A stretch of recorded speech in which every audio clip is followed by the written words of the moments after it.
Nico Williams ကိုတစ်နှစ်လောက်ခယူရို9သန်းနဲ့ကမ်းလှမ်းထားတဲ့အာဆင်နယ်ဘလုံးကျသူများအတွက်ကျမတို့ရဲ့1 million channel လေးကပြန်လည်ကြိုဆိုလိုက်ပါတယ်။ဘီဘာအောင်တင်းရဲ့ကျဲဝင်းတောင်ပန်ကစားသမား Nico Williams ကိုခေါ်ယူဖို့အာဆင်နယ်ဘာစီလိုနာနဲ့ဘိုင်ယန်မြူးနစ်တို့အပြိုင်ကျဲနေကြပြီးအာဆင်နယ်ကတော့တရားဝင်စာချုပ်ကမ်းလှမ်းမှုပြုလုပ်က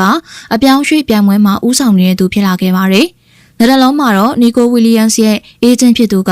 ဘာစီလိုနာရဲ့အားကစားဒါရိုက်တာဒေကိုနဲ့တွဲဆုံဆွေးနွေးခဲ့တာကြောင့်ဘာစီလိုနာနဲ့သတင်းတွေပုံမိုပြီးတော့ပြင်းထန်နေခဲ့ပါတယ်။ဒါပေမဲ့တကယ်တမ်းမှာတော့ဘာစီလိုနာက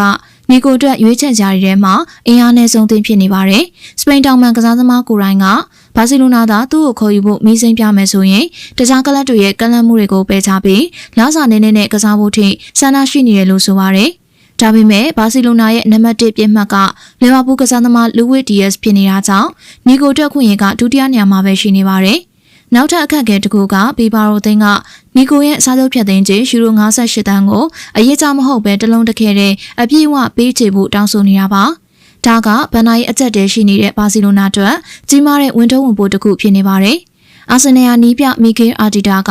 အသက်22နှစ်အရွယ်ကစားသမားကိုအထူးနှစ်သက်နေတာကြောင့်လွန်ခဲ့တဲ့လတွေကတည်းကနီကိုဝီလီယမ်စ်နဲ့အဆက်မပြတ်သတင်းတွေထွက်နေခဲ့ပါတယ်။အားကစားဒါရိုက်တာအန်ဒရီယာဘာတာကိုရိုင်းမလာကလေးကနီကိုရဲ့အေဂျင့်နဲ့တွဲဆုံဆွေးနွေးမှုတွေပြုလုပ်ခဲ့ပါတယ်။စပေါ်သတင်းစာရဲ့နောက်ဆုံးဖော်ပြချက်အရ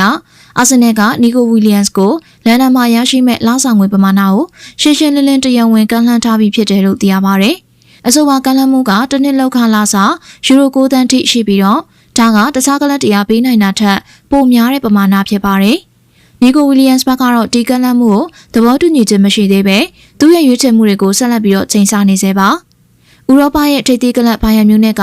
နီကိုဝီလီယမ်စ်ကိုခေါ်ယူဖို့စိတ်ဝင်စားနေပါတယ်။ဂျာမန်သတင်းတွေမှာတော့နီကိုတောင်းဆိုတဲ့လာစားကဘိုင်ယန်အတွက်မြန်မာလုံးနေတယ်လို့ဖော်ပြနေကြပေမဲ့သူတို့ကကစားသမားရဲ့ကိုယ်စားလှယ်တွေနဲ့ဆွေးနွေးမှုတွေပြုလုပ်ခဲ့ပြီးအပေါင်းလက္ခဏာဆောင်တဲ့တုံ့ပြန်မှုတွေကိုရရှိထားတယ်လို့သိရပါတယ်။လက်ရှိချိန်မှာတော့ကလပ်အသင်း3သင်းလုံးနဲ့ကစားသမားကိုယ်တိုင်ကအပိသက်ဆုံးဖြတ်ချက်မချမီမှာသူတို့ရဲ့ရွေးချယ်စရာတွေကိုတေချာချိန်ဆနေစေဖြစ်ပါတယ်။ဘောလုံးပရိသတ်တွေအတွက်တော့ဒီနွေရာသီမှာနီကိုဝီလီယမ်စ်တယောက်ဘယ်အသင်းကိုရွေးချယ်သွားမလဲဆိုတာရှင်ကုန်စစ်လို့ရှာပွဲနဲ့စောင့်ကြည့်ရမှာပါ။